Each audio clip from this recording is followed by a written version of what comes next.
بسم اللہ الرحمن الرحیم الحمد للہ رب العالمین والصلاة والسلام علی سید المرسلین وعلی آلہ واصحابہ اجمعین۔ محترم بھائیوں اور بزرگوں، آج رمضان المبارک کی 15 تاریخ ہے، یعنی ہمارا آپ کا 15واں روزہ ہے۔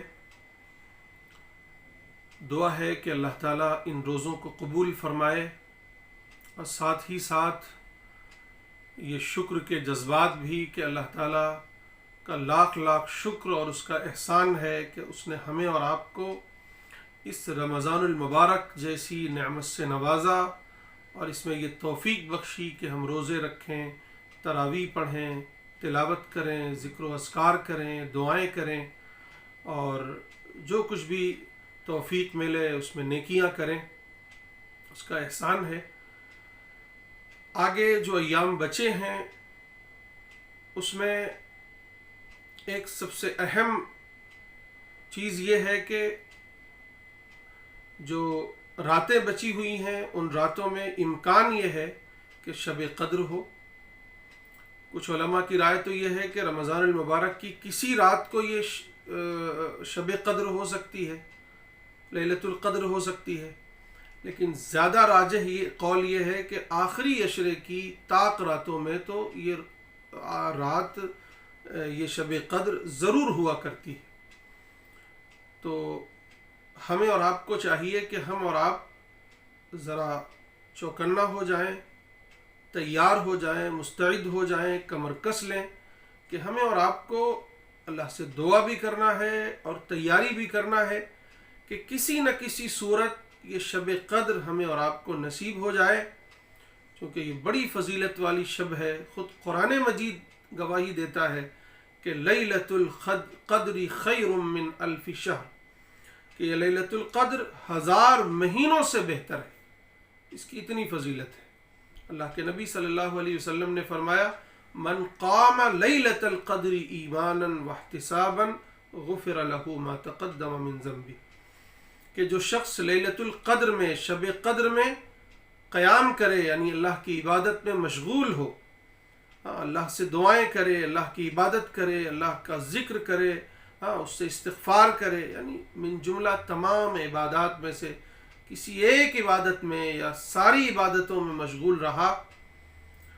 تو اللہ تعالیٰ اس کی بخشش فرما دیتے ہیں، اس کے پچھلے تمام گناہ معاف فرما دیتے ہیں۔ یہ اللہ کا وعدہ ہے۔ تو ہمیں اور آپ کو اس شب کی تلاش کرنی چاہیے۔ نمبر 1 آسان طریقہ تو یہ ہے کہ روزانہ مغرب کی نماز باجماعت پڑھی جائے، سنتیں پڑھی جائیں، ہو سکے تو نوافل ادا کی جائے، اوابین ادا کی جائے، اور پھر باجماعت عشاء کی نماز پڑھی جائے، تراویح کو بہت ہی خشوع و خضوع کے ساتھ پڑھا جائے،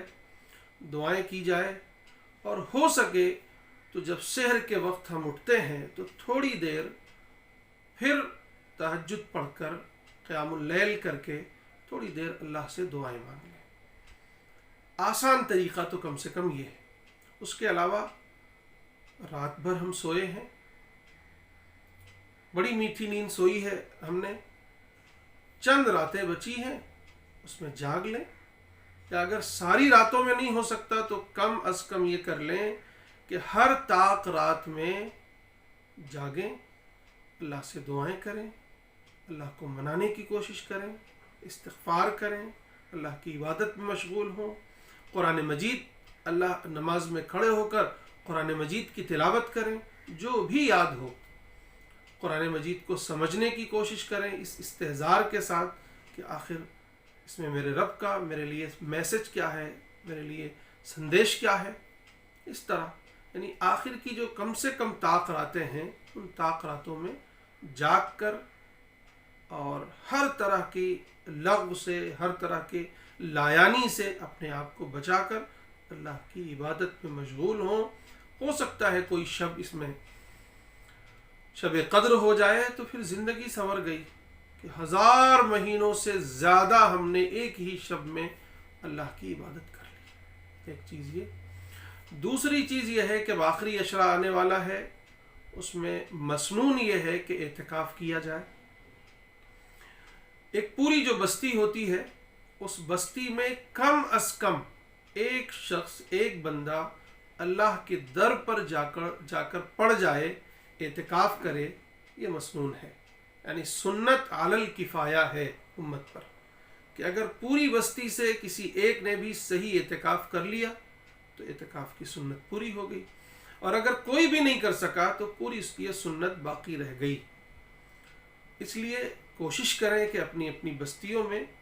خود تیار ہوں یا کسی اور کو تیار کر کے اعتکاف میں بٹھائیں۔ زیادہ سے زیادہ لوگ بیٹھ سکیں تو بیٹھیں، کہ بھئی پورے سال ہم اپنے کاروبار میں مست تھے، اپنے گھر والوں میں مست تھے، دوست احباب میں مست تھے، دنیا کی رنگینیوں میں مست تھے، اب اس رمضان کے آخری عشرے میں صرف 10 دن کے لیے اعتکاف کر لیں۔ اعتکاف کیا ہے؟ اعتکاف اصل میں دنیا و ما فیہا سے کٹ کر اللہ کے در پر پڑ جانا ہے، کہ ہم نے سب کچھ چھوڑ کر اے اللہ آج اپنے آپ کو تیرے حوالے کر دیا ہے،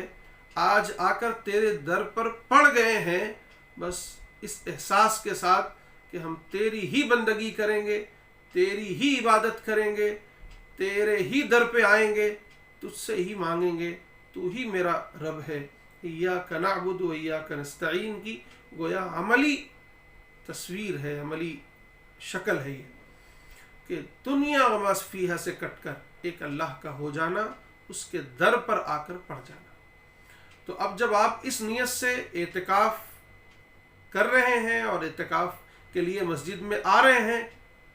تو چھوڑ دیجئے آپ 10 دن کے لیے گھر والوں کو، کاروبار کو، دوست احباب کو، سارے جھمیلوں کو۔ ضروریات کی چیزیں ہیں، کچھ ضرورت کس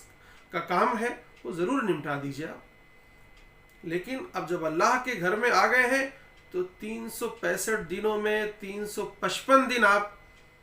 کاروبار میں ہی تھے، بال بچوں میں ہی تھے، خاندان میں ہی تھے، رشتہ داروں میں ہی تھے، اسی دنیا میں تھے، دنیا کی رنگینیوں میں تھے، تو 10 دن کے لیے سب کو خیر آباد کہہ دیجئے، بس اللہ کو منا لیجئے، اللہ کے در پہ آ جائیے، اللہ سے ہم کلام ہوئیے، اللہ سے باتیں کیجئے، اللہ سے دعائیں کیجئے، اللہ کا شکر ادا کیجئے، سب محسوس ہو کہ واقعی اللہ کے در پہ آ گئے ہیں۔ اور خاص طور سے یہ جو حضرت ہیں موبائل، اس کو تو ایک دم سے چھوڑ کے آ جائیے گھر پہ، بند کر دیجئے، سوئچ آف کر دیجئے، یا یہ کہ ضرورت کی چیزیں ہیں تو رکھیے، جائز تو ہے،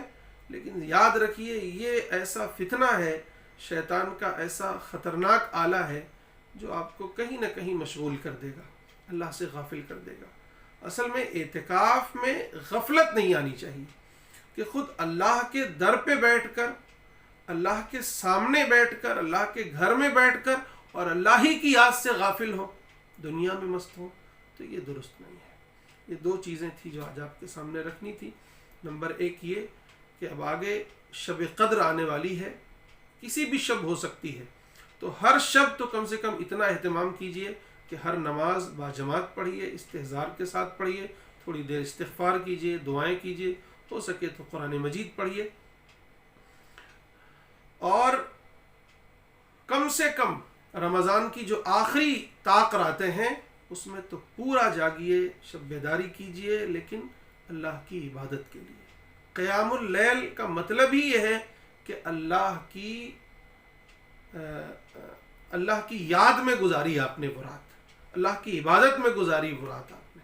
ایسا نہ ہو کہ ہوٹل بازی ہوتی رہی، کوئی ڈھابا جا رہا ہے،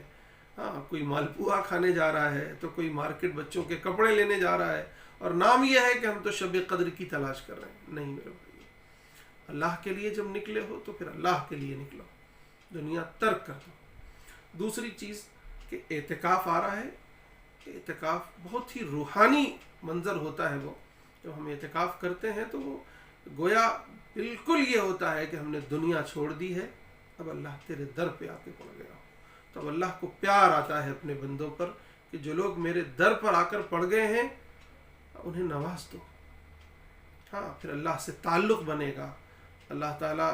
اپنی برکتوں اور رحمتوں کا نزول فرمائے گا، آپ کی دعائیں قبول فرمائے گا، آپ کو اپنا قرب نصیب فرمائے گا۔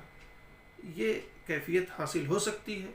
یہ موقع اچھا ہے. پتہ نہیں اگلا سال ہمیں ملے نہ ملے. کتنے ہمارے دوست احباب رشتہ دار تھے جو پچھلے رمضان میں تھے لیکن اس رمضان میں نہیں. اگر ہمیں یہ رمضان نصیب ہوا ہے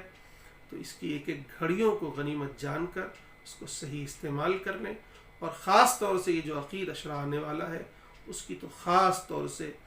اس کا پاس کیجئے، اس کا لحاظ کیجئے. اللہ تعالیٰ مجھے بھی آپ سب کو بھی عمل کی توفیق نصیب فرمائے. وآخر دعوانا ان الحمد للہ.